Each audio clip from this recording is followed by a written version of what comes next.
እኔ እንዳንተ አልፎግርም በተግባር ነው ማሳይ ካለች ሩትዬ እልልልልልልልው። ኦ ማይ ጋድ እኔ ደስታዬ መቆጣጠር ነው ያቃተኝ ማለት ነው። ሩትዬ እንግዲህ ዝም ብላ ጸጥ ብላ በደንብ የማረገውን ነገር አሳያለሁ በማለት ዝም ብላ ነበረና ይሄ እሱ እንደሷ አልፎከረችም፣ እንደሷ አልዘለለችም።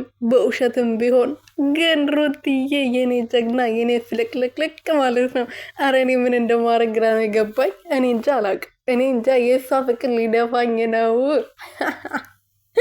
ሩትዬ እንግዲህ ይሄው አሳየቻቸው፣ ማንነቷን አሳየቻቸው በደንብ አድርጋ ማለት ነው። ለነዛ አቤል ተብዬ ጫት ቃሚ፣ ለዚህ አብርሽ የሚባለው እንከፍ የሆነ ልጅ በደንብ እንግዲህ ጉልበቷን ሰብስባ እንግዲህ በደንብ አሳይታለች ማለት ነው። ልክ እንደሷ ቆንጅዬ ፍልቅልቅ፣ ሳቃቸው አንድ አይነት፣ መልካቸው ቆንጅዬ ደግሞ ይሄው ከዚህ ጋር ታምሩ የምር ታምራለች ማለት ነው። ይሄ አብርሽ እኮ የሆነ ዘንዶ ነገር ነው። ዘንጅሮ ነው የሚባለው። በእናታችሁ እንደዛ ነገር ነው። በጭራሽ አይመጣጥኑም ማለት ነው። ሩትዬ በጣም ትበዛበታለች የኔ ልዕልት። ሰላም ቤተሰብ እንዴት ናችሁ? ደህና ናችሁ ወይ? ነው ያለው። ፈጣሪ ተመሰገነ ይሁን። በያላችሁበት ሰላማችሁ ብዝት ትርፍርፍ ይበልልኝ የኔ ውድና ወርቅ የሆናችሁ ቤተሰቦቼ። ደህና ናችሁ ወይ? አለሁላችሁ። እኔ አለው።